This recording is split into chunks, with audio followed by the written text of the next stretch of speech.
Hey everyone, welcome back to the shop. Let's get back to work on the Fokker D.VII.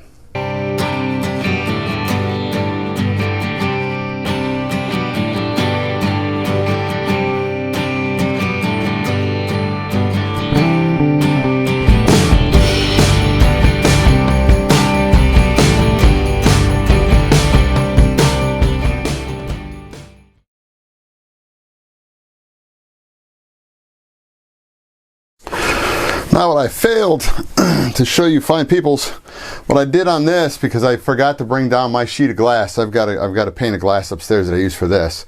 What I did was I came on in, I don't know if you can see it, I used 1 coat of nitrate dope just in the fabric, and I'm kind of holding it so that it's not going to want to pucker up in a way, because this is non-tautening dope, so it's should not pull this thing tight.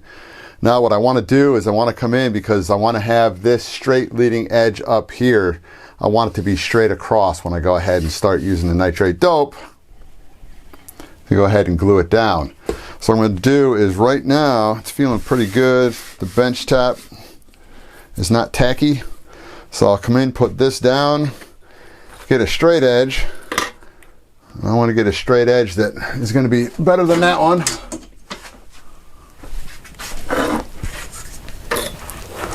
Go ahead and put this one down and see how well I can do this, being left-handed in a right-handed world. Let's come in, just zing right across, because when you have the nitrate dope in there, it will give you a very straight edge, and it's not going to want to fray. And it sticks to your hands. And that's what we got out of it. So you can see there's no frays at all on it. So let's go ahead and get this glued into place. Okay, the front is done, and it's properly wrapped around, and it over wraps it, so it's pretty much the edge is right down here on the bottom. So once everything gets painted up, you're not going to see it. So now we're going to have to do this side, and because it's so small and we've got nothing but rib caps up on the top here, it's going to be fun. What I'm going to do is, normally you'd like to do a center mark, so you kind of want to come in here, tack, and then go ahead and just start pulling it as you're starting to tighten it down, so that way we're getting the wrinkles out sideways. But because this is going to be a fun little monster to work with, what I'm going to do is I'm going to come down this side right here on this one. I can either do this rib cap or this rib cap. Come on down, I'm going to pull it tight, and so I'm going to go ahead and pull down right here, because it's going to be on one of these 2 rib caps. I wish there was a center one, but there's not. So you either do it on this one or do it on this one, because what you're going to have to do is that one of these is going to be your anchor point with which you can pull this way and pull this way while we're trying to glue this all down. So we're going to call this the anchor point. I'm going to come down here with some poly tack, put some right down here, and then just go ahead with my finger, because I've got goop on my fingers already. You'll see pretty soon. Yeah, you look like an alien when you're done. So I'll go ahead, get this tacked into place, and then I'll probably, at that point,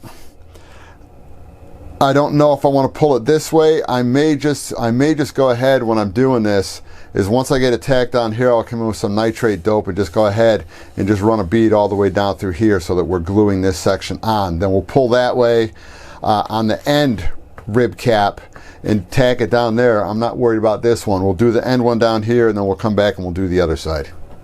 Okay, that sets up pretty good right there. So let's go ahead and put some more poly tack down here. And it's just this lower corner. And let's get it pulled out about where we think it's going to need to be.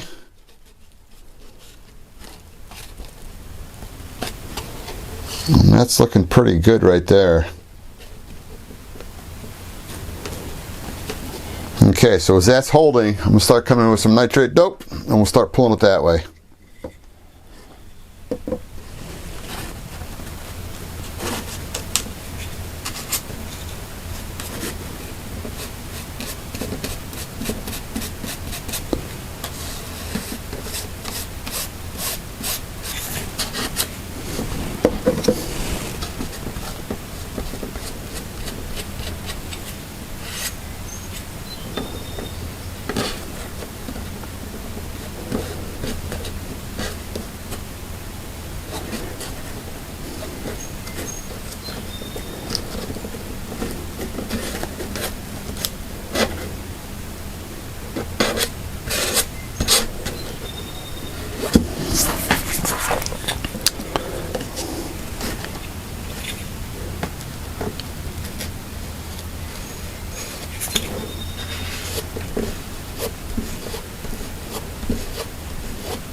Voila. Okay, so this part's done. Now I can come in if I want to. I can come in and tack this right now, or I can go get the other side.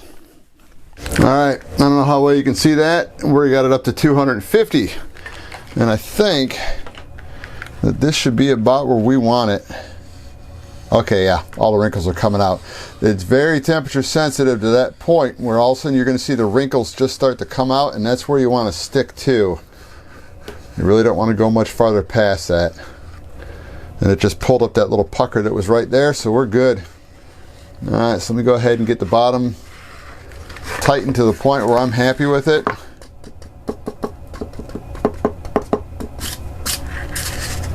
And that is feeling pretty darn good. All right, now let's try the other side and hope for the best.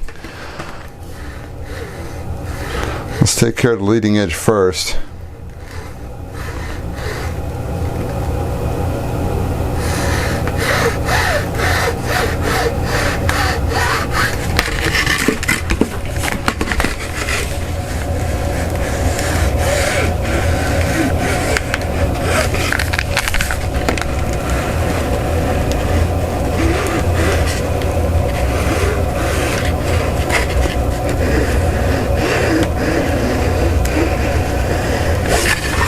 Okay, that's good there.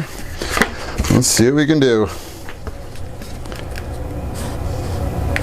Like I said, I just want to kind of keep it so that we're pulling it up. That's why I was trying to get the heat a little bit hotter than I wanted it to. Because I don't want it, if I can keep from touching it and pull the wrinkles out, that'll be much nicer.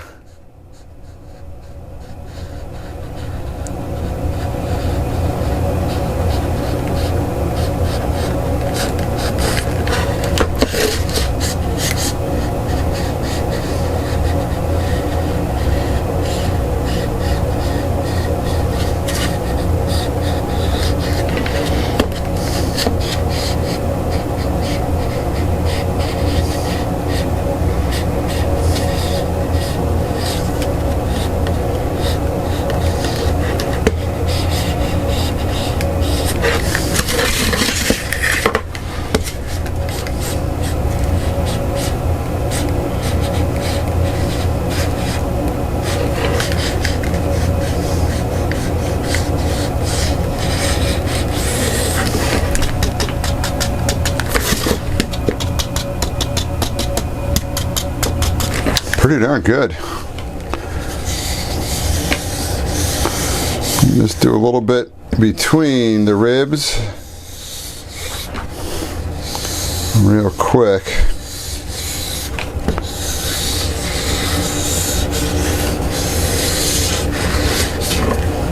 Okay, that's done. Let's put some good heat on the back. And let's do on the sides, and we should be, ow.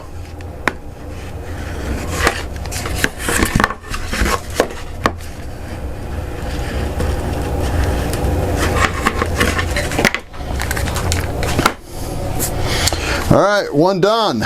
Many, many more to go. And it's looking like it's sitting flat across the bottom too, so we're good to go. All right, this part's done. I still have to do the caps. These will be easy enough to do. As you can see, it's pretty much just cover this just as this. It's going to be easier at this one. I just got to figure out if I want to grind this little piece out because you're never going to see it anyway. We'll just leave it like it is, and hopefully it's going to be good. Interesting. All right, I didn't want to leave you guys out. I'm going to put the first coat of dope on this. And what I'm trying to do is get enough down inside the weave, but not have it so it's dripping on the inside.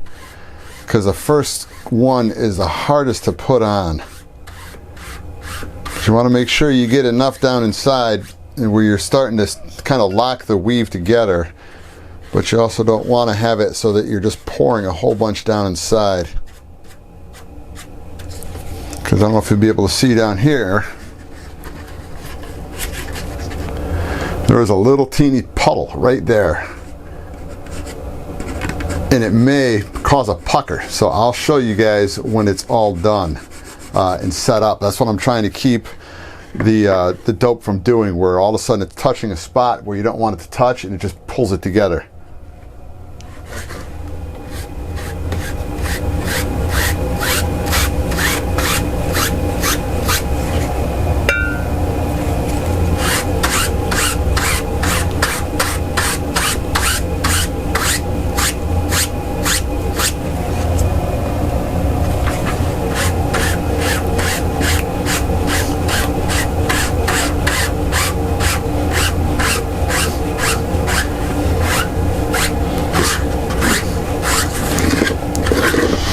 Alright, we'll let that set up, flip it over, and do it on the other back side too. And it looks like you can see one little section right here. It loosened up, so I'm going to have to come on in and re-tighten that back up again before I put the dope on it. Now the thing with the dope though is that if I went ahead and put that over the top of it and you saw that that pucker was there, or the pucker, it was just kind of loose, with nitrate dope, you can go ahead and still tighten up the fabric. Even you put it on there, if you just warm it up, it will shrink. And then when it goes ahead, cools down and relaxes, it doesn't return back to the position it was before. So it's actually nitrate dope so much nicer to work with, because I can see a little bit of a pucker, not a pucker, but a line right here through it. So I'll see what happens when this sets up and dries all the way, because even though they call it non-tautening, it will loosen up the weave a little bit and then go ahead and pull it a little bit tighter. It's just that as you put multiple coats on the top, it'll stop doing that. So let's see if these things disappear after the first coat, because you can't see it because the camera is not going to be that good. We have really good fill right here in the weave. Over here on the sides we don't. So that's something that's why you got to put multiple coats on it and then start using filler. Alright, didn't want to forget about you guys again. The bottom is almost taken care of. Just a couple more brush strokes here on the trailing edge.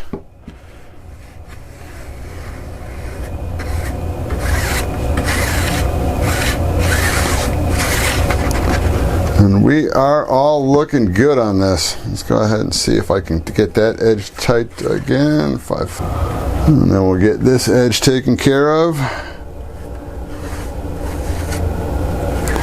And that is actually 2 coats on the top and only 1 coat on the bottom. So as soon as that bottom dries up, I'll go ahead and put 1 more coat on the bottom, and then the first part of doping it up is done.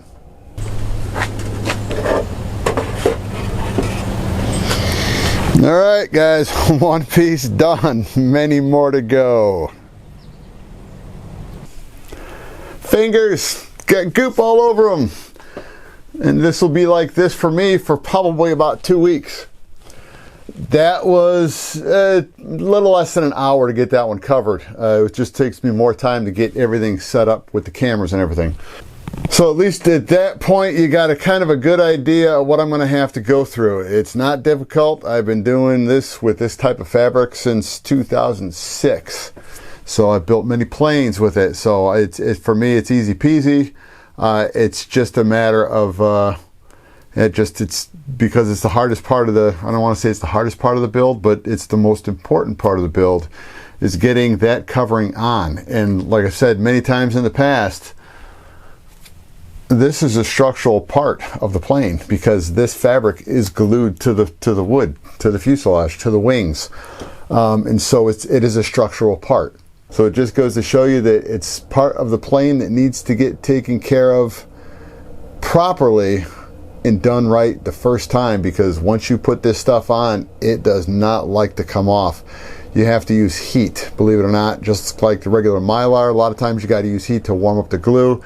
For this stuff, you're using the heat to warm up the nitrate dope that holds everything together. It will come apart. It's not happy, but it will come apart.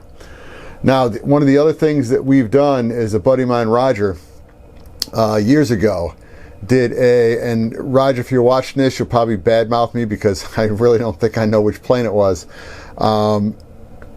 Let's just say it wasn't his pup. I think it might have been one of the Newports he built. and that plane, the bottom wing, the Cisco wing, whatever it is, however you want to pronounce it, had a warp in it. And I was on a maiden flight, he saw the warp in the wing, and it did affect the way the plane flew. And so when he got down, he didn't know if he was going to have to tear the whole covering off. And I just made a quick suggestion: before you tear the covering off, hit it with some heat. Get your iron out and just hit it with some heat, and watch your temperature as you climb up, and see if you can get that wing to straighten itself out. And it did, without affecting the paint at all. The paint did change color. I've noticed that when I've had to work with mine. So say if it was a red paint, like if this one, the red and the yellow, it will even do the same thing with the yellow. If I had to go ahead and straighten a wing, you'll come across with the iron, that color will get a deeper, like a deeper red or a deeper yellow as it warms up. But as it cools down, it goes back to the same color again. So it's, at least it's something that if you noticed a problem with this stuff, just like a regular, you know, RC plane with a Mylar covering, if you do have a little bit of a wing warp in it, you can counteract it with a little bit of heat and get that warp out. So we're just going to go ahead and call this a video, because I got to go up and get my fingers cleaned up and then go out and go do some other stuff. So I will see you guys next time. I'm back down in the shop.